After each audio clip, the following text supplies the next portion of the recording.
Daily Download. 7-year marriage contracts in Germany, a website for adulterers in France, and can you stand any more of this guy? Leave Brittany alone!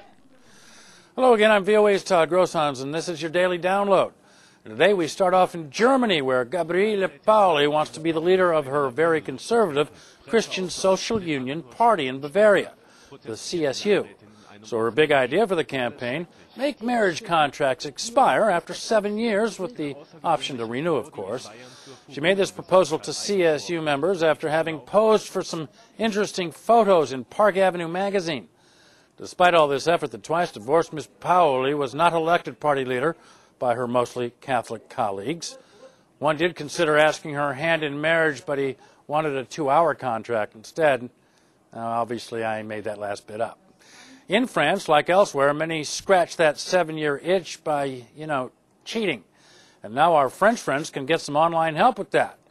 A new website provides adulterers' French spouses with cover stories for their trysts, calling their homes with fake emergencies, for example, or sending invitations to imaginary out-of-town events. For an extra fee, the company will also arrange for hotel rooms and romantic gifts for the mistress.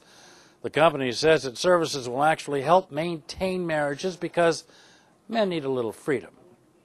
Notice they didn't say women also need a little freedom.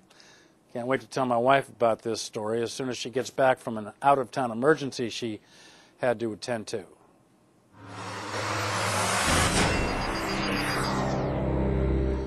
Remember this guy? And how dare anyone out there make fun of Brittany after all she's been through? Leave Brittany alone! That possibly sincere cry for help for Britney Spears got over 8 million hits on YouTube last week. So now the 19-year-old Chris Crocker's getting his own reality TV show.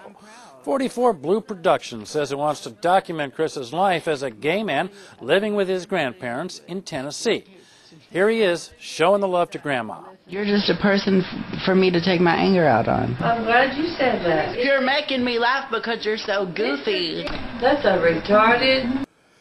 Just when this show debuts, I have no idea. Weirdly, I stopped caring right about the time I was starting to look that up.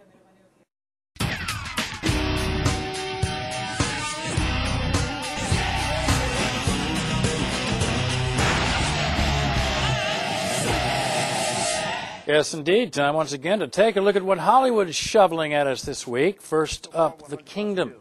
Jamie Foxx plays an FBI agent leading a team of elite bad guy killers trying to find the terrorist responsible for blowing up a Western housing complex in Riyadh, Saudi Arabia. Our heroes have just 5 days to accomplish their mission in the face of Saudi resistance, and apparently audiences need only 5 minutes to start shaking their heads. Critics say the movie's chock full of stereotypes, schmaltzy, predictable, and this is my favorite quote, insidiously imperialistic. Critics' consensus, 2 out of 5 stars. Now from bad to worse. The game plan. An NFL quarterback living the bachelor lifestyle discovers he has a 7-year-old daughter from a previous relationship. Dwayne "The Rock" Johnson plays the quarterback who has to learn how to juggle chasing a championship with ballet classes and bedtime stories. All kinds of real cute hijinks ensue. One critic says, quote, any NFL player will tell you it's not uncommon to open the front door and meet an illegitimate child. Either that or a box of human growth hormones. Anyway, most reviewers found this movie way too cute. Consensus, 1 out of 5 stars. And finally, the Darjeeling Limited. Owen Wilson, Adrian Brody, and Jason Schwartzman stars 3 estranged brothers who want to reestablish the bonds of brotherly love. So, obviously an epic train ride across India is called for. If riding in sweltering heat and what looks like a freight train for a couple thousand kilometers doesn't bring out the love, what would? Actually, this is vintage Wes Anderson work with a style reminiscent of earlier Anderson movies like The Royal Tenenbaums. Critics mostly like this one as well. They gave it 3.5 stars out of 5. That's a look at the movies this week, and that's also it for the Daily Download. To keep up with all the major events of the day, go to our website, voanews.com. From the Voice of America newsroom, I'm Todd Grosshans. See you soon.